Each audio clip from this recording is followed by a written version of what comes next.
to Sticking to the Truth with Juleen Jackson and Debbie Jansen. Today, we are going to continue with our discussion about violence in America. However, we have good news. So stay with us as we continue to explore the Charlie Kirk Effect. Hi, Juleen. It is so good to see you. Oh, so good to see you, Deb. Beautiful. You're just like my happy place when we can, be together each week. You're in Ohio. I'm in Washington, D.C. It's almost like we're on each other's front porch when we come together, though. I love you, sweetheart. It's good to be here. And isn't it interesting, this Charlie Kirk effect? So I had to go back and remind myself, he was killed last Wednesday. So it's been 8 days. And, it's kind of like 9/11. It's still like we can't quite, it's just such a shocking event that we're still kind of trying to grapple with it, and I'm feeling, 8 days into his assassination, this groundswell, almost a visceral reaction from Christians that, wait a minute, we're not willing to lay down or turn the other cheek, as the left is really implying, I think, horrible things about Charlie Kirk. And they're playing the same old, couple clips that are distorted and taken out of context as justification to talk poorly of him, and even sympathizing with the murderer, Right. And so I'm just like, woo, Satan is working overtime to divide and polarize us, and you can really feel that. And it's an unsettling time right now in our nation, for sure. Well, it is, and yet there's a positive side to it too. Not that anything about this happening or assassination is positive. It's not. But it reminds me of the verse that God will take bad and turn it into good. And that's what I mean. I've had 5 different people either text me or call me and say, do you feel that? What? Well, you've heard about Charlie Kirk, haven't you? Yeah, I have. Well, I just feel like the whole world is changing because of Charlie Kirk. I've had 5 different people tell me that.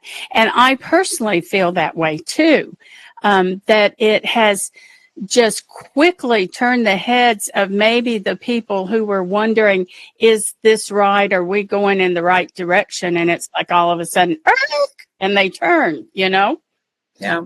And that can be a positive, good thing. In fact, Juleen, you went to the White House this week, and when you were telling me about what you went for and what the different government officials said, I was in awe. So tell us about that. Oh, it's so true. I mean, I was filled with such hope yesterday, and they talked about the White House living in Washington, D.C. I get a few invites from time to time.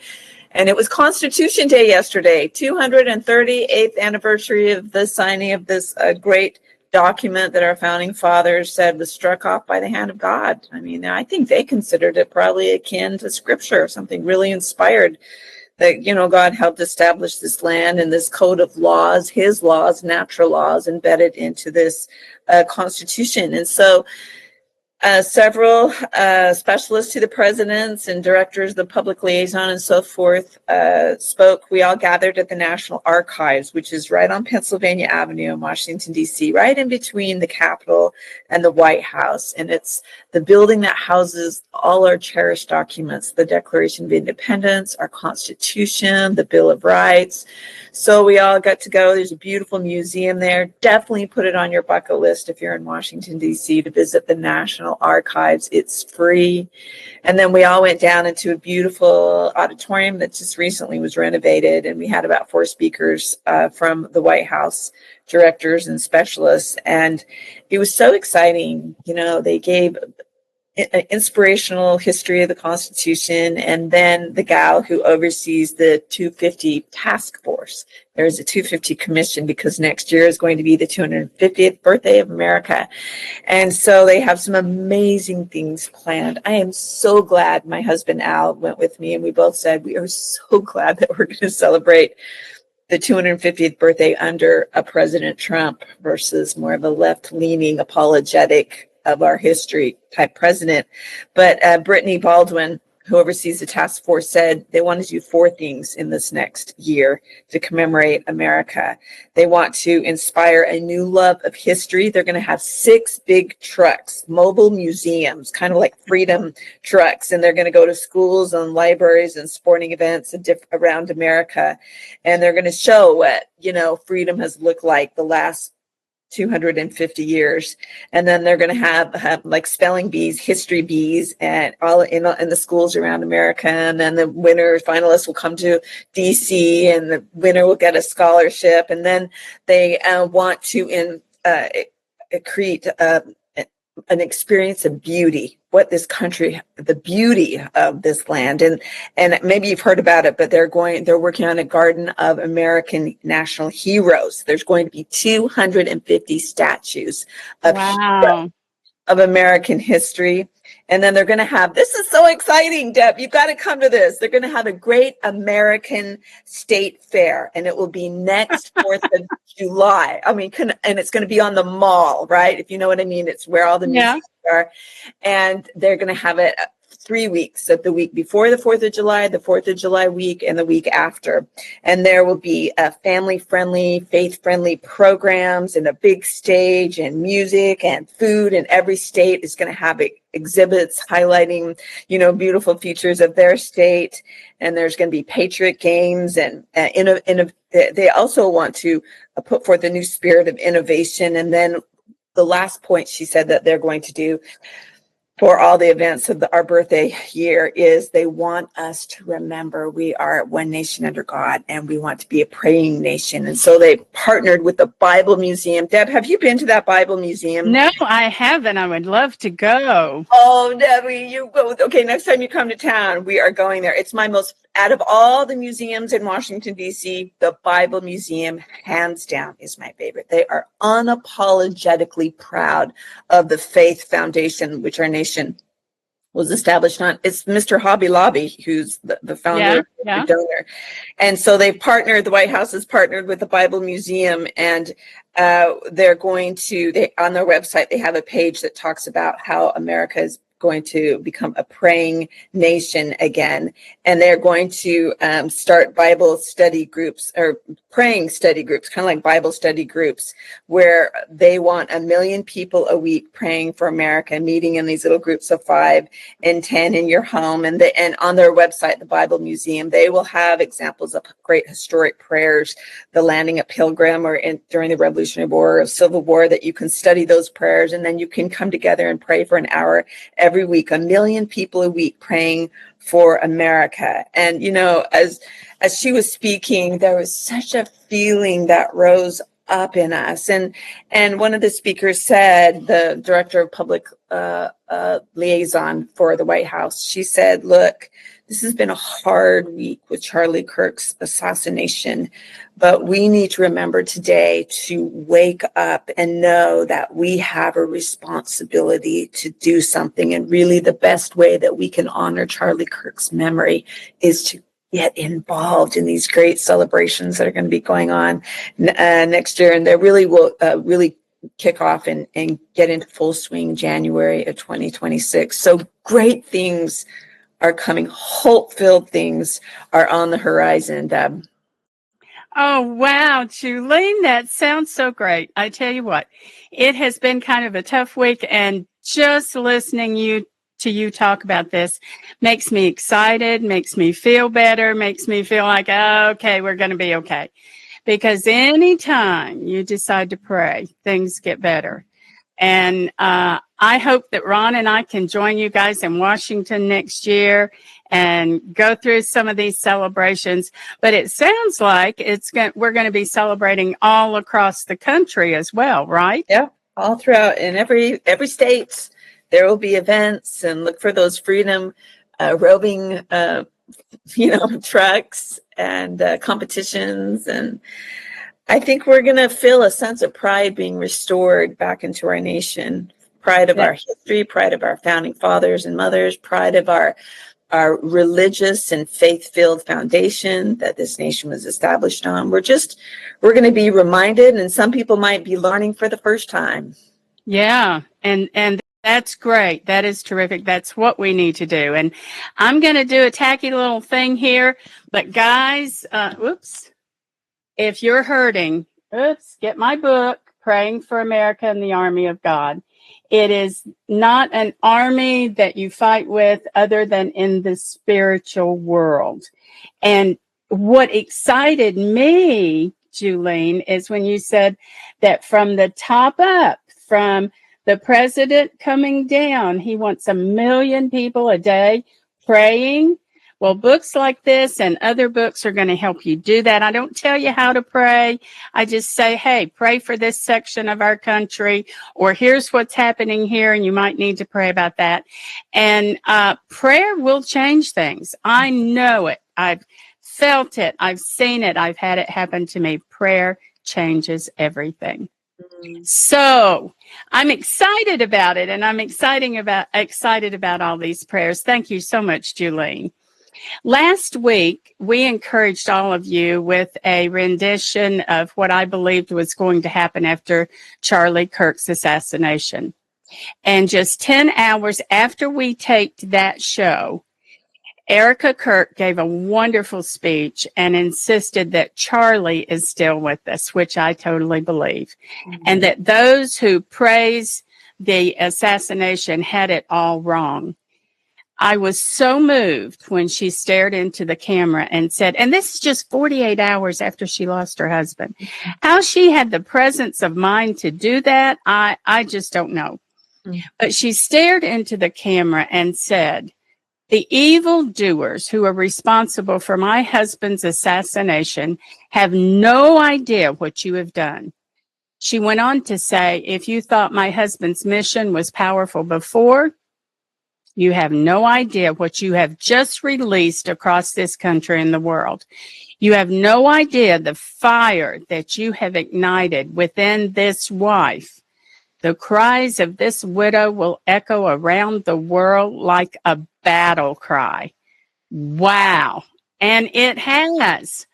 Millions in America and around the world have marched, sang, made memorials, and held vigils. They've joined churches, and over 40,000 new chapters of Turning Point have been started. What do you think about that, Juleen?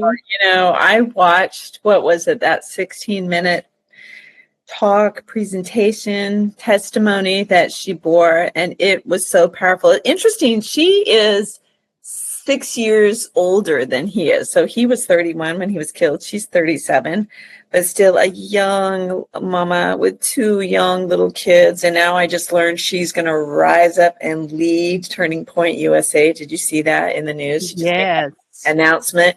So she's not only going to lead his celebration of life on Sunday, his service, but she's going to lead the organization now. And we saw firsthand, didn't we, Deb? Yeah. The power of a faith-filled woman who is not trying to fit in like the women of the world, but she's standing out and she's distinct. And this is what a righteous woman does. She stands for the nobility of marriage and motherhood and God and freedom. And, women like her, women like you, Deb, you are the Lord's secret weapon, because you could just feel the confidence and the faith that she had. And it made me want to stand up and join that battle cry, because it just resonated in our hearts. Don't you think, Deb, the truth of her words? And I'm like, okay, Erika, I'm getting on that wall with you. And I'm going to say, Lord, here I am, send me. And her ability to articulate, she's not, she just spoke from the heart, right? That's what God wants us to do. But he does want us to articulate and open our mouth and not be so worried about trying to get along and not hurting feelings. I mean, these are evil ideas and destructive trends that are going on right now. And I think Charlie said, we have a country to save. We cannot surrender or kneel before evil. And she is carrying on, and we are, as women, I think, let's link arms and carry on with her. Yes, exactly. I agree 100%. You made me think of, in this book, Praying for America, I talked a lot about the disciples and different things that they did. And I love when Jesus called two of them the thunderbolts, because I kind of felt like they all were, but Jesus labeled them as thunderbolts, and they were going out and just being so bold and so quick to say, this is how we need to go. This is what we need to do to push the gospel forward. And that's powerful. And to see all these people rising up, that is amazing. And I know me and you are ready to do it. Mm-hmm. So to have other people doing it too, that's fantastic. What do you think? Oh, yeah. It makes me, I donated to Turning Point USA for the first time in my life. So I started with a little money. And then I'm like, I think I want to start one of these praying groups, these little praying meetings in my community where we can study a historical prayer, and then we can, pray and go around and pray, whoever feels so inclined. And so it does her example of not wanting to lay down and curse God and give up, but rising up and carrying on, has lit a fire in me to want to be able to do more than I'm doing. And that's what her example, I think, of carrying on where her husband, unfortunately left off, it should well up in us. Let me reevaluate what I'm doing and what I can do more of. Well, it kind of reminds me of the saying that I have it here on my desk because I think it's funny. And of course, I use the right words for it. But I want to be the kind of woman, and I think Erika is, that when I wake up in the morning, Satan says, oh, shoot, she's awake. That is our goal, right? Goals. I think if we're those kind of people, you're going to win because he knows your power. He knows what you're doing. Absolutely. Well, we were also going to take a little bit of time and talk about violence. And I don't know how much we get through this, but I've had so many people ask me, Debbie, what causes violence? With this murderer that killed Charlie Kirk, he came from a good family, supposedly. You never know what's going on behind closed doors, but it appears to be a good family. He had every opportunity. I heard he had a full ride scholarship to a college. Yeah. And he got a perfect score on the ACT. He had a mind for success. He was a smart kid, but somehow his mind got co-opted by the dark lies and became a mind of a murderer, Yeah. Well, we have to take a look at what causes that. And we're going to do that over the next few weeks because it's a big topic. In fact, I've done one of my mind maps on violence, and there's over 150 reasons for why someone delves into real violence like murder or torture or that kind of stuff.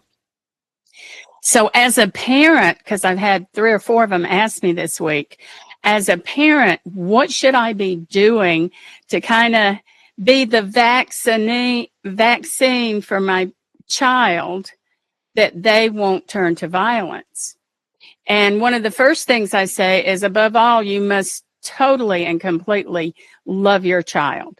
And they need to know that you love them. There was a murder where a teenager, I think it was one of the first ones, where a teenager walked into a high school and he killed 3 people in a prayer group.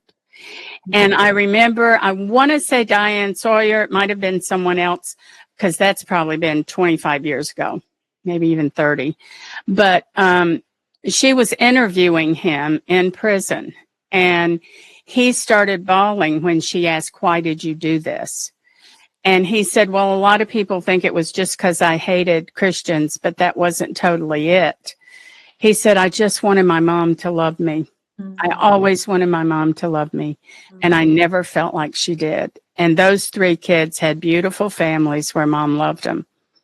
So first thing, above all, you must love your child completely. Wouldn't you agree, Juleen?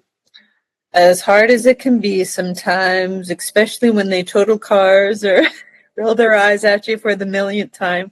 But absolutely, and I think love spelled time. You just have to put the time in with those critters. You know, you can't outsource them. You can't expect the schools to teach them all the important life lessons. You just have to be there, you know?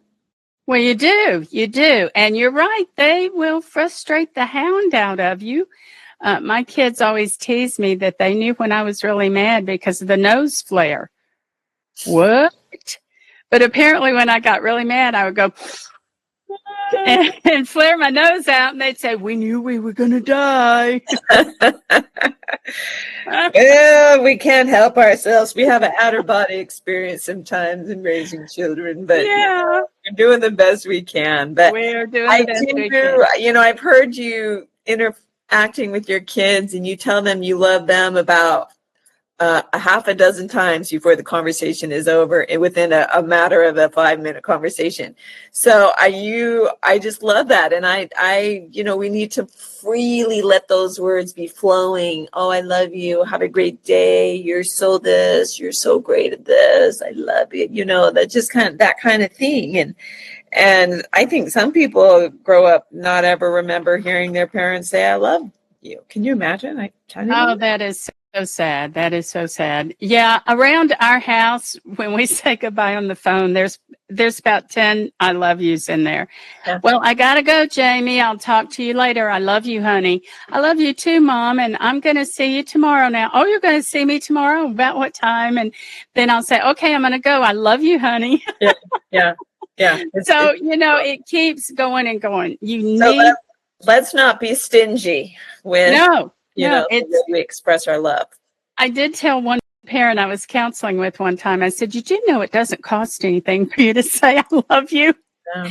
Or I'll see you tomorrow, or come here and give me a hug. All of those things are important. Yeah. And they add into that feeling of security and love. And then the second thing, I think we've got time to talk about that today, is that you must teach, and this doesn't come naturally. You must teach them to respect you as a parent and as a mentor. Mm-hmm. Now, that plays out in the big world because it's not just in your home. If they can see you as an authority figure, as a mentor, as a teacher, and as mom or dad, and they can respect that in you, then it will be easier to turn and respect policemen and teachers and other people. So you want to make sure that you instill this ability for them to respect other people.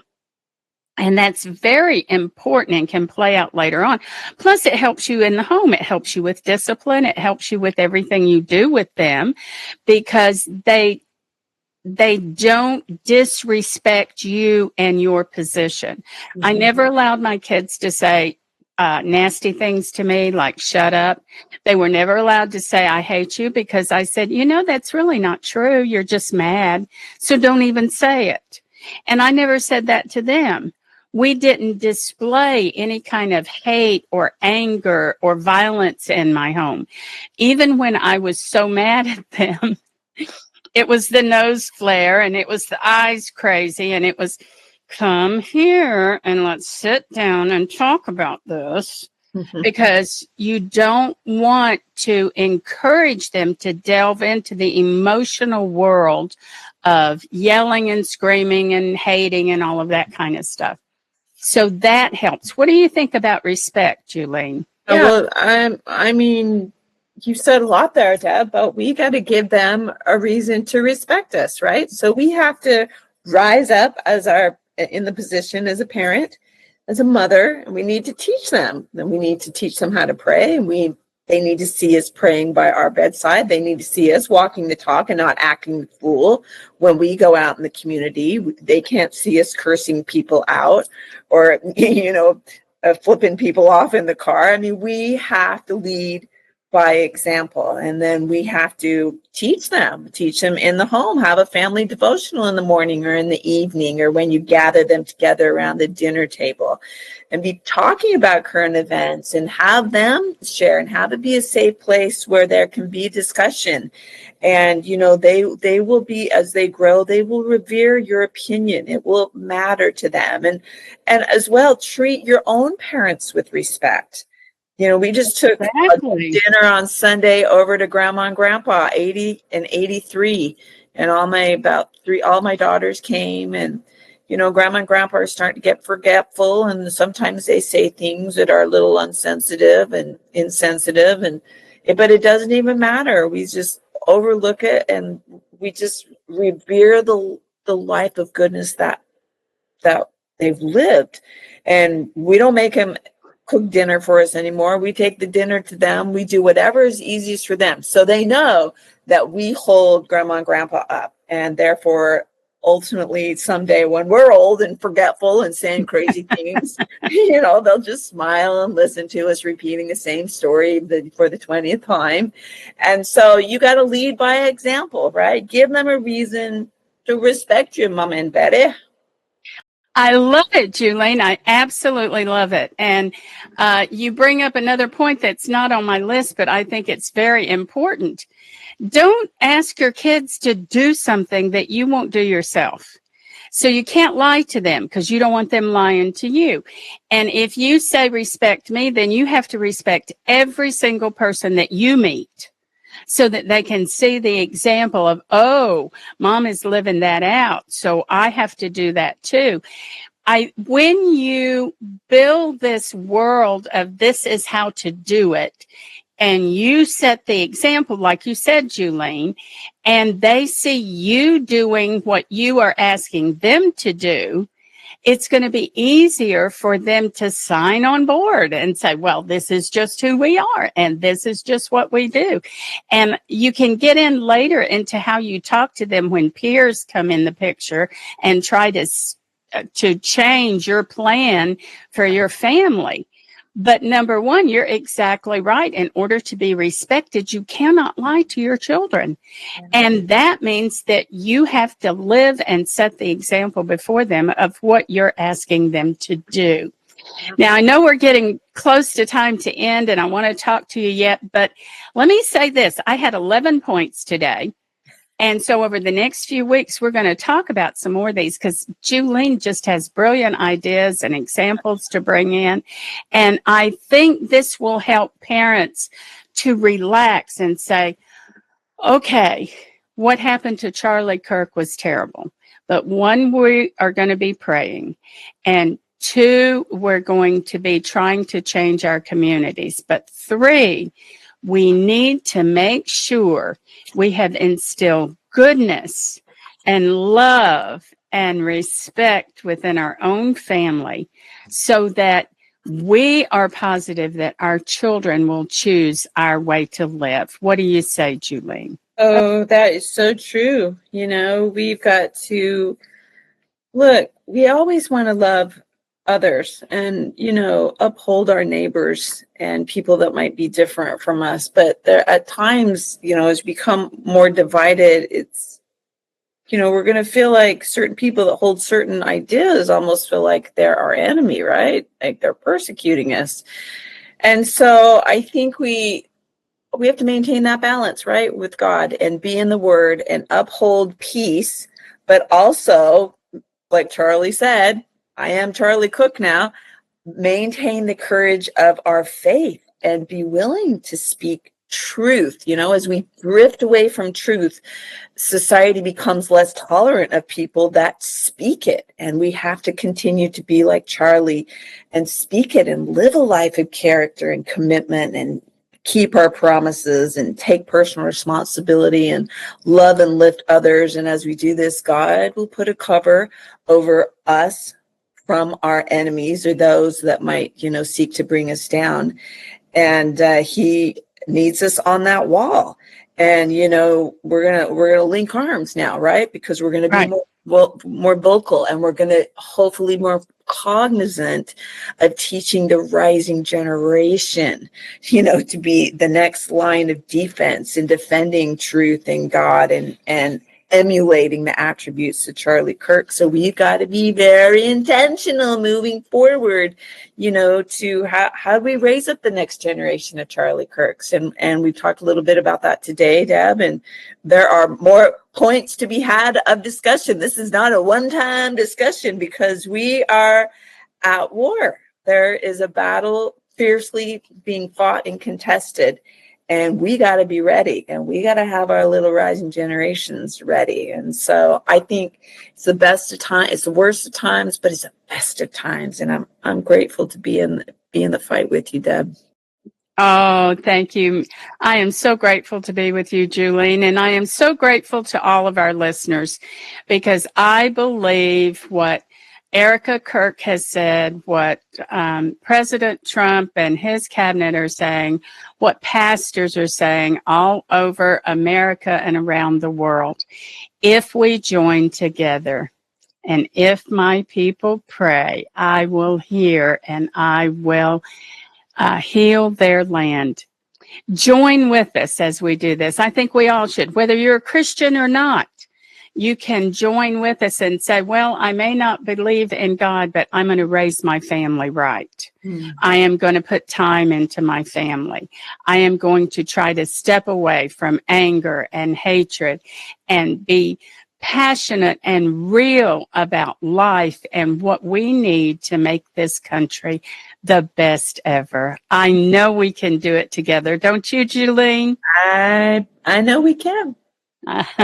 Well, subscribe to this podcast and join us again. You can ask a question or request that we dig into a specific topic by writing Debbie@debbiejansen.com. And thanks again to our wonderful producer, Ken Jansen. Let me just say, he digs us out of problems almost every other week. He is so good to help us get this podcast going. Don't you know, Juleen? I bear witness. I'm a second witness of Mr. Ken. Well, thank you, Ken. This is Debbie Jansen, and I'm sticking to the truth. And I'm Juleen Jackson, and we hope that you will keep sticking to the truth. We will see you next time.